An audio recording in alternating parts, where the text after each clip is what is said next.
that judge did not say this was all BS. I don't know why we did this. No. He said Trump deserves, not those words he said, but he did. He said, again, just to be clear, the sentence I'm giving is not because this is all trumped up and BS. I mean, it is, but he didn't say that. What he said is, he literally said it, the severity of this crime.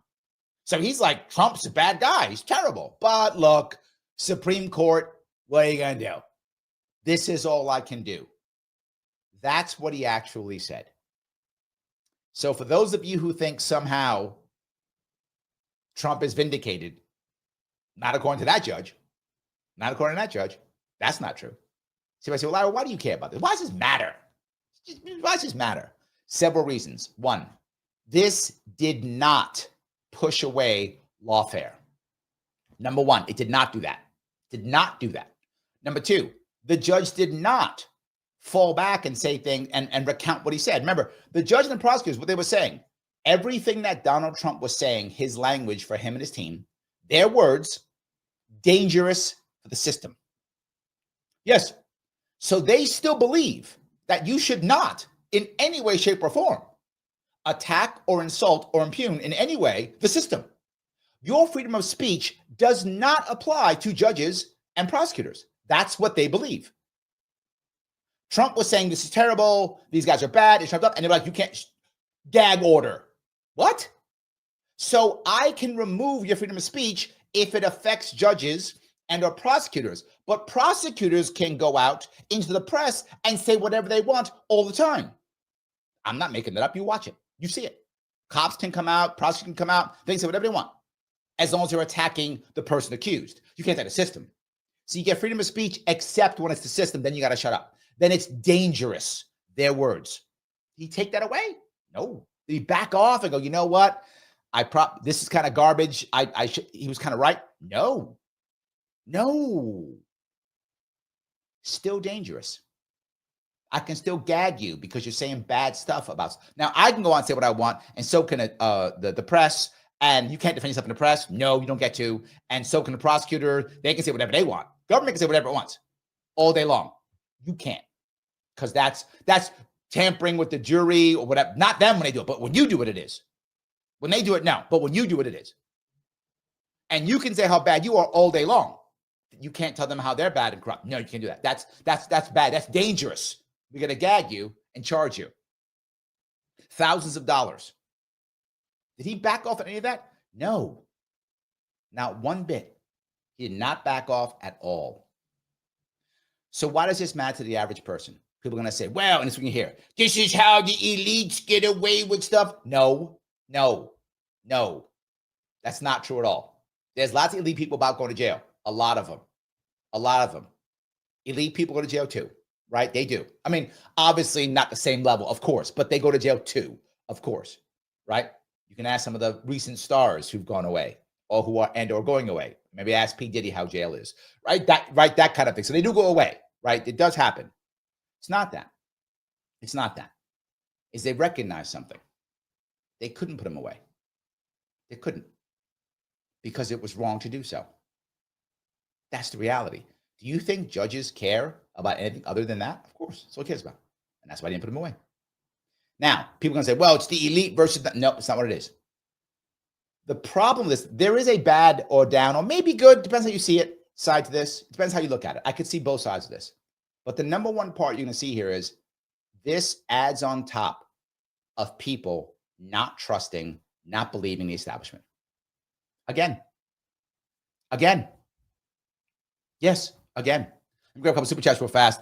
Peace, thank you for the 199. According to you, almost all judges are bad. So yes, I'm not surprised. Thank you, Peace. I'm not surprised. He's a New York judge. Of course he was garbage. Most are. Most of the judges are garbage. And he's another one. Of course. They all are. They can't. Remember, this is about systems, Peace. It's about systems. Judges are not beholden to the people, nor are they beholden to the Constitution. They're beholden to one thing only.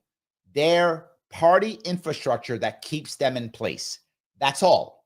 So as long as they keep the party infrastructure happy, they're in place. They stay in power. Otherwise, it's irrelevant. Why in the world would he not realize how bad it is? Why would he defend the system so much?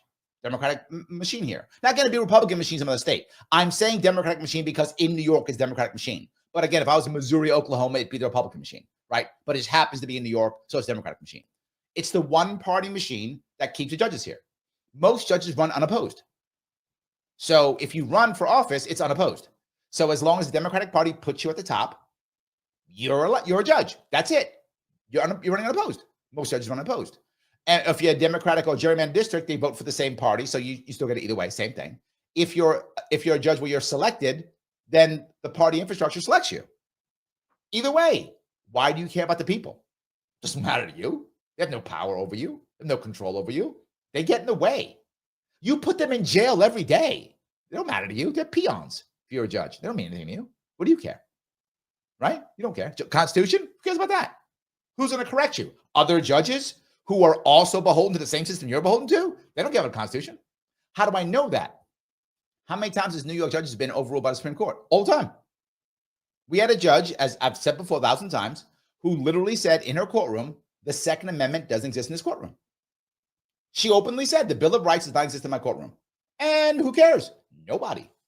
So yes, I stand by what I said, Pete. And this is another example. Mike Glacier, how are you, brother? He says, imagine the devil himself, responsible for everything wrong in America, convicted, and the Dems let him walk as he jokes casually with Obama. Nicely done. Mike, nicely done. Makes sense. Yes, 100%. Same thing. Yes. You're totally right. Look, they don't hate him. I'm sorry. Establishment Democrats don't hate him. They don't. They hang out with him. You saw it. They hang out. They laugh and joke. They hang out with him. Establishment Democrats, they're happy Trump's around. Establishment Republicans hate him more. And this makes some of you crazy. The average Republican loves Trump. It's clear. They voted for him. They love him. The average Republican loves him. The average Democrat hates him. The average Democrat establishment person does not hate Trump. They make a ton of money off him. The average established Republican does not like Trump because he pushes against their control. That's the reality. Some of you may think that's crazy, but that's the reality. So, yes. Joel says the plan was to bar him from running. No, Joel. No, brother. It was not. They wanted him to run. Democrats love him running. He is the ultimate evil boogeyman. They love him running. They love. And here's what I can guarantee you. My assumption is after he does his 4 years, assuming he's still around doing things, don't know, he's old too. So assuming that he does the 4 years and he's all good and he does his thing, they're still going to use him as a boogeyman and he won't be around anymore. Yes. He'll be in Mar-a-Lago, whatever, golfing or whatever he does, whatever he's going to do, whatever. He'll be there. And they'll still be like, yeah, and that's another Trump guy, and Orange Man's still bad. They will not let it go. Why would they? They raise money off it. You know how much money Democrats raise off of Orange Man bad? I'm talking hundreds of millions of dollars. I'm not even joking. Hundreds. They're not letting him go. They don't want to bar him from nothing. They want him to never leave. And this, again, established. The average Democrat hates Trump. The established Democrats are like, no, it ain't so bad. Ain't so bad. We raise tons of money. We all stay in power. I want to repeat this if you guys don't know this. Do you know how many? The Democrats got their ass kicked last year across the board. Across the board. Okay. So how many people in Democrat leadership were removed? None.